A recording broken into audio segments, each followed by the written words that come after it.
तर जगभरातल्या लोकांना अन्नधान्य पासून जेवणापर्यंत नेलं त्या माता देवमोगऱ्याला या मोगीला वंदन करत या देशामध्ये आदिवासींच्या तांदूळाच्या दानालाही हात लावाल तर उलगुलान केल्याशिवाय राहणार नाही असा नारा ज्या बिरसा मुंडांनी दिला त्या धरती आबाला वंदन करत माझ्या सातपुड्यातल्या आदिवासींच्या गावांकडे वाकड्या नजरेने जरी बघितलं तरी इंग्रजांना साता समुद्राच्या पलीकडे पाठवल्याशिवाय राहणार नाही असं म्हणणाऱ्या तंट्या मामाला वंदन करत मला माहिती नाही या देशामध्ये झाशीची राणी लढली की नाही पण हो आमची आदिवासी झलकारी राणी इंग्रजांच्या विरोधामध्ये लढली त्या झलकारी बाईला वंदन करत भावांनो आणि बहिणींनो इंग्रजांच्या काळामध्ये ज्या आत्ताच्या पक्षामध्ये आपण आहोत त्या पक्षाच्या लोकांनी इंग्रजांच्या विरोधामध्ये शहादत दिली हुतात्म्य पत्करलं लढाई लढली आणि हा देश स्वतंत्र झाल्यानंतर सुई बनवण्याचा सुद्धा कारखाना ज्या देशामध्ये नव्हता पंडित जवाहरलाल नेहरू नावाच्या माणसानं हा देश ताब्यामध्ये घेतला आणि या देशामध्ये भाकरा नांगल पासून तर वेगवेगळ्या प्रकारच्या कंपन्या बनवल्या आणि म्हणून 137 वर्षाचा उज्ज्वल इतिहास ज्या काँग्रेस पक्षाला आहे त्या काँग्रेस पक्षाच्या कार्यकर्त्यांनो भावांनो आणि बहिणींनो तुमच्या समोर जो पक्षाचं चिन्ह घेऊन माणूस उभा आहे त्या पक्षाच्या आपल्या काकाच्या छातीमध्ये पाठीमध्ये खंजीर खुपसणारा आणि तरी सुद्धा विचलित न होणारा 84 वर्षाचा म्हातारा ज्याने सांगितलं की अरे शरद पवार साहेब तुम्ही केव्हा थांबणार ते म्हणाले महाराष्ट्राला पूर्वपदावर आणणार तेव्हा थांबणार आणि म्हणून शरद पवार साहेबांच्या राष्ट्रवादी पक्षाचे कार्यकर्त्यांनो होय हा देश आणि मी हिंदुत्व मानतो पण माझं हिंदुत्व शेंडी आणि जानव्याचं नाहीये माझं हिंदुत्व इथल्या विठ्ठलाचं हिंदुत्व आहे माझं हिंदुत्व इथल्या शेतकऱ्यांच्या मध्ये हिंदुत्व आहे असं म्हणणारे उद्धव बाळासाहेब ठाकरेच्या शिवसैनिकांच्या मावळ्यांनो आज आपण इथे खास शिरीष दादा नाईक यांच्या प्रचार सभेसाठी इथे जमलेलो आहोत आणि तेलंगणावरून आदिवासी आमची लढाऊ सीता अक्का इथे आलेली आहे का तर ती सांगायला आली आहे की तेलंगणामध्ये काँग्रेसचं राज्य आल्यानंतर आम्ही काय काय केलं आणि म्हणून भावांनो आणि बहिणींनो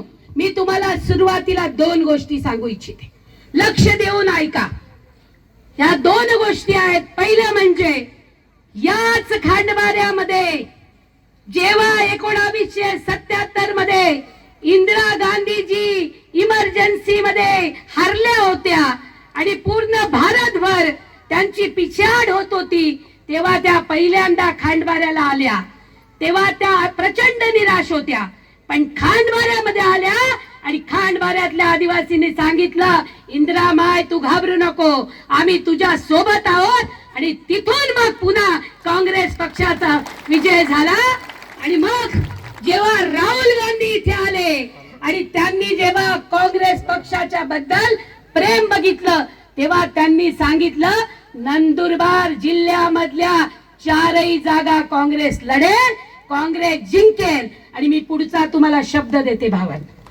लोकसभेच्या वेळेस विधानसभेच्या 167 जागांवरती महाविकास आघाडीच्या पुढे आहे मग ती उद्धव बाळासाहेब ठाकरे राष्ट्रवादी काँग्रेस यांचे मिळून जर लोकसभेबरोबरच विधानसभेची निवडणूक झाली असती तर 167 जागांवरती आपले आमदार निवडून आले असते आणि सरकार बनवायला 145 लागतात एक गोष्ट लक्षात ठेवा आणि म्हणून महाविकास आघाडीचं सरकार बनणार आहे आणि नंदुरबार जिल्ह्याला 2 मंत्री बनणार आहेत आणि त्यातला एक मंत्री शिरीष नाईक असेल ही गोष्ट तुम्ही लक्षात ठेवा आणि म्हणून ही जर चूक केली आपण शिरीष नाईक कोण आहे शिरीष नाईक त्या माणसाचा मुलगा आहे ज्यानं नंदुरबार आणि धुळे जिल्ह्यामध्ये आदिवासी म्हणून नव्हे तर सर्वसामान्य सर्व माणसांचं नेतृत्व केलं आणि त्या पक्षाचा आहे, स्वरूप सिंग नाईक नाव आहे,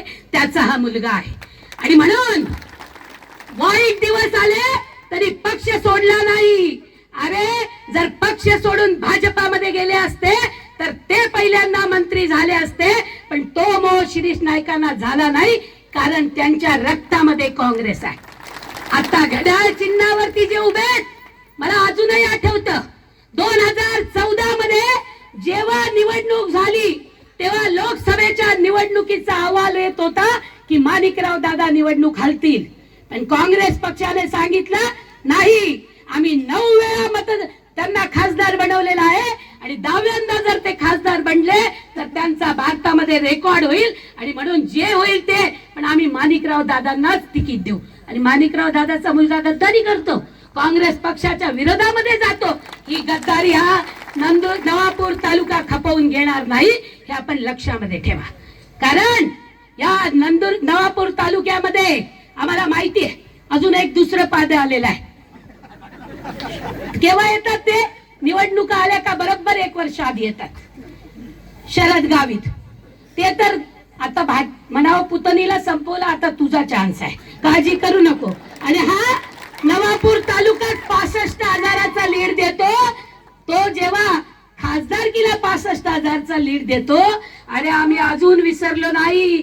तुम्ही डिलिस्टिंग करून आदिवासींमध्ये भेदभाव करत होते, ख्रिश्चन हिंदू मुस्लिम असा आदिवासींमध्ये भेद करत होते आणि तुम्ही आदिवासींना वनवासी म्हणणाऱ्यांच्या बाजूने आहे. आणि हा शिरीष नाईक मूळ निवासी आदिवासी म्हणजे मालक या धरतीचे म्हणणाऱ्या राहुल गांधींचा शिष्य, राहुल गांधींचा आहे, हे लक्षात ठेवा. आणि म्हणून शरद गावित इथं मला कळलं प्रत्येक घरामध्ये मला 4 म्हशीन 4 गायी दिल्या, खरंय का? मला बी दुधाचा चांगला चहा पाजा बर का. कारण मी तुम्हाला एक गोष्ट सांगते, आमच्या अक्कलकुवा तालुक्यामध्ये होरापळी नावाच्या गावाला मी गेली होती आणि त्या गावामध्ये हे असंच चाललं होतं, गाई वासरू वाटणं. आणि त्या गाई वासरू वाटण्याच्या इथे गेल्यानंतर मी तिथं जरा बघितलं, आमच्या कार्यकर्त्यांना जरा, मी तिथं उभी होती म्हणून जरा राग आला. त्यांनी काय केलं, माझी गाडी 3 किलोमीटर पुढे पाठवली आणि म्हणे ताई आमच्या बरोबर पायी चल. मग पायी चालायला लागली त्यांच्याबरोबर. तर एक वासरू आणि एक गाय त्यांनी एकाला भेट दिली होती. मग मी बघत होती वासरू इकडे पळतंय आणि गाय इकडे पळते. मी त्यांना म्हटलं का रे, नवीन जनावर घेतलं तर गाय आणि वासरू एकमेकाला बिलगत, बरोबर आहे का नाही? ज्यांनी कोणी शेतकरी आपण सगळे, आपल्याला माहितीये गाय वासरू एकमेकाला बिलगत. एक गाय चालली पूर्वेला आणि वासरू चाललं पश्चिमेला, कस काय बाबा? ते म्हणे ताई ती भाकड गाय आहे आणि वासरू दुसऱ्याच कोणाचं तरी आणलेलं आहे. त्यामुळे शरद गावीची बी परिस्थिती तशीच आहे. नंदुरबारला भाकड होऊन जातो म्हणून कुठं इथं येऊन तो वासरू बनून पाहतो, पण अरे आम्ही बनू देणार नाही. कारण इथले लोक वासरात लंगडी गाय मानत नाहीत. इथले लोक लढणारे लोक आहेत, ताकदीचे लोक आहेत. आणि म्हणून तुझं शरद गावीत, तुझा बिदारा आणि तुझं परत सगळं आम्ही नंदुरबारला देऊन देणार आहेत आम्हाला. कारण माहिती आहे तुम्ही काय काय करतात. तुम्ही टक्केवारी खातात, अर्धे आम्ही अर्धे तुम्ही करतात आणि सगळेच तुम्हाला घरामध्ये पाहिजे. तुझ्या पोरी जिल्हा परिषद सदस्य, तुला पुन्हा आमदार व्हायचं, तुझ्या भावाला एक मंत्री व्हायचं, हे बरं धंदे आहेत तुमचे. हे धंदे नवापूरचे लोक चालू देणार नाहीत, हेच आम्ही ठरवलेलं आहे, लक्षात. आणि म्हणून भावांनो आणि बहिणींनो, आपल्याला लक्षात ठेवायचं आहे घड्याळ चिन्ह. आता अजितदादा येणार आहे 16 तारखेला. सगळ्या बहिणींना, अंगणवाडीच्या बायकांना सांगतात गुलाबी साड्या घालून नका येऊ. स्वतः गुलाबी कोट घालतो आणि त्यांना सांगतो गुलाबी साड्या, कारण गुलाबी साड्या घातल्या का अंगणवाडीवाले बाहेर दिसतील. पण सगळ्या अंगणवाडीच्या बहिणींना सांगा, अरे बहिणींनो, तुम्ही 2 महिने आंदोलन केलं, आझाद मैदानावरती बसल्या आणि तुमच्यावरती पोलीस सोडले, पाण्याचे फवारे मारले आणि 2 महिन्याचा पगार तुम्हाला दिला नाही. या अजित पवारच्या लाडक्या बहिणी म्हणून तुम्ही भिलून जाऊ नका. सगळ्या अंगणवाडी आशा वर्करच यांचा कार्यक्रम करतील, हे तुम्ही लिहून घ्या. आणि म्हणून अजून एक सांगणार आहे या बहिणींना, बहिणींनो, 1500 रुपये तू सांगेल 16 तारखेला, मी तुम्हाला 1500 रुपये देतो. बारामतीच्या लोकांनी तर त्याच्या बायकोला सांगितलं, बाई काकाच्या विरोधामध्ये उभा राहणाऱ्या सुनेला आमच्याकडे माफी नाही. आणि म्हणून त्याच्या बायकोला घरी बसवलं बारामतीतल्या लोकांनी. आता अजित पवार इथे आल्यानंतर सांगतील 1500 रुपये आम्ही दिले, 450 कोटी रुपये त्या 1500 रुपयांवरती जाहिरात करायला केले अजितदादाने. पण ते 1500 रुपये बहिणींनो तुम्हाला देतात ते, त्याच्या काय बापाच्या खिशात देत नाही. एक गोष्ट लक्षात ठेवायची, आम्ही काड्यापेटी खरेदी करतो, आम्ही साखर खरेदी करतो, आम्ही कोणती गोष्ट खरेदी करतो त्याच्या टॅक्स भरतो आणि त्या टॅक्स मधून पैसे येतात. ही ताई आलेली आहे, तेलंगणामध्ये आम्ही 2500 रुपये देतो, कर्नाटकामध्ये आम्ही 2000 रुपये देतो, एसटी फुकट देतो. कारण आणि तरी सुद्धा आम्ही राज्यावरती कर्ज करत नाही, कारण काँग्रेसला समजतं तिजोरी कशी भरायची आणि कशी जनतेपर्यंत पोहोचवायची. पण तुम्ही 8 लाख रुपयाचं कर्ज केलं, 8 लाख कोटी रुपयाचं कर्ज केलेलं आहे. आणि म्हणून बहिणींनो मी तुम्हाला सांगते, गावागावात जाऊन सांगा की अरे आपलं काँग्रेसचं सरकार आलं, इंदिरा माईचं सरकार आलं तर आपल्याला 2000 रुपये मिळतील, पण आदिवासींचं बजेट कापून मिळणार नाही. विजय गावित बजेटाच्या मध्ये तोंड उघडायला तयार नव्हता. आमचे 11,000 कोटी रुपये खाऊन गेले तुम्ही, आणि तरी सुद्धा एकही गोष्ट तुम्ही तोंड उघडलं नाही, तेच पैसे आम्हाला देता. म्हणजे आमचाच खाऊन आम्हालाच जाऊ, हा धंदा चालणार नाही हे आपल्याला सांगावं लागणार. आणि म्हणून भावांनो आणि बहिणींनो एक गोष्ट लक्षात ठेवा, आजही गायकवाड समितीचा अहवाल आहे विजय गावितांच्या डोक्यावर, आणि म्हणून विजय गावितांना बीजेपी मध्ये जावं लागलं. काय हा गायकवाड समितीचा अहवाल? या समितीमध्ये तुम्ही गायी खाऊन गेले, तुम्ही मेंढ्या खाऊन गेले, तुम्ही बकऱ्या खाऊन गेले, भांडे बी खाऊन गेले, साडे बी खाऊन गेले, आमचं इंजिन बी खाऊन गेले, माती खाल्ली नाही एवढं नशीब समजा, माती बी खाऊन गेले असते जर ती विकता आली तर. हे धंदे आहे, आणि म्हणून आपण हे लक्षामध्ये ठेवलं पाहिजे. ही लढाई नवापूरची नाही, ही लढाई आदिवासींच्या हक्काची लढाई आहे. ही लढाई या महाराष्ट्रामध्ये जर आदिवासींचं राज्य टिकवायचं असेल, त्यांचं संरक्षण टिकवायचं असेल, आरक्षण टिकवायचं असेल तर त्याची लढाई आहे. अरे तुम्ही आमच्यामध्ये धनगरांना घालतात आणि तुमचा तो उपाध्यक्ष झिरवळ, कोणता झिरवळ आहे भाऊ, ठेवली पाहिजे. आणि म्हणून त्यांचं झालं. तुम्ही लक्षात ठेवा हे 2 उमेदवार कोण आहे, आणि यांना मत देणं म्हणजे आदिवासींच्या होणाऱ्या पापामध्ये वाटेकरी होणे. जो घड्याळाच्या चिन्हावरती, आणि त्या अपक्षाचा चिन्ह मला माहिती नाही, ते जे होईल चिन्ह त्याच्या बटन दाबेल तो डिलिस्टिंग मध्ये सहभागी आहे. जो बटन दाबेल तो वनवासी जो म्हणतोय त्याच्यामध्ये सहभागी आहे. जो बटन दाबेल तो आपल्या पोरांच्या हातच्या तोंडाच्या पेसामध्ये जी नोकर भरती होती, 1.25 लाख मुलांना नोकर भरती करायची होती, त्याला या देवेंद्र फसवणीस नावाच्या माणसानं, मला फडणवीस म्हणायची लाज वाटते, तो फसवणीस आहे. त्या देवेंद्र फसवणीस नावाच्या माणसानं ज्या पद्धतीने आमच्या तोंडाला पानं पुसले, हा अजित पवार अर्थमंत्री आहे, त्याने ज्या पद्धतीने आमच्या पोरांच्या तोंडाला पानं पुसली. तरुण मित्रांनो, अरे इथं काही सांगणार की असं झालं तसं झालं, विकास झाला नाही, ते झालं नाही, रस्ते झाले नाही, आले नाही, अरे होऊन जातील रस्ते, करून घेऊ आम्ही, पण आमचा महाराष्ट्राचा प्रश्न आहे. आणि म्हणून आम्हाला आमच्या पोरांना पेसा कायद्याच्या माध्यमातून तुम्ही फसवलं, त्यांना 2-2 वेळा मुंबईला पायी जावं लागलं. आणि म्हणून शपथ आहे तुम्हाला, पुढची पिढी जर आदिवासी म्हणून आणि आदिवासींचं संरक्षण म्हणून जर आपल्याला, आणि संविधान म्हणून आरक्षण म्हणून जर घ्यायची असेल तर आपण कुठल्याही परिस्थितीमध्ये पंजाच्या चिन्हावरती बटन दाबलं पाहिजे. ही गोष्ट गावागावामध्ये सांगा.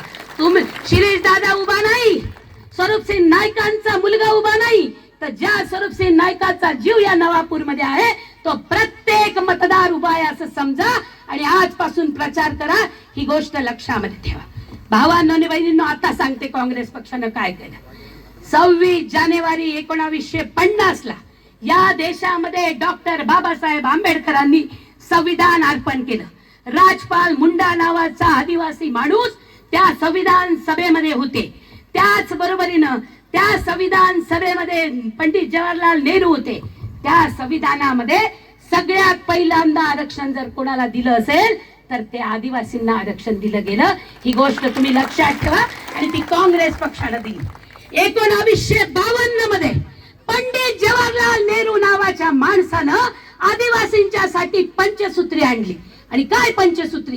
पेसा कायदा जो जन्माला आला तो पंडित जवाहरलाल नेहरूंनी जी पंचसूत्री दिली. त्यांनी म्हटलं मुंबई दिल्लीत कोणाचंही सरकार, पण आमच्या गावात आदिवासी सरकार हा नारा पंडित जवाहरलाल नेहरूंनी दिलेला आहे. ही गोष्ट आपण लक्षात ठेवली पाहिजे.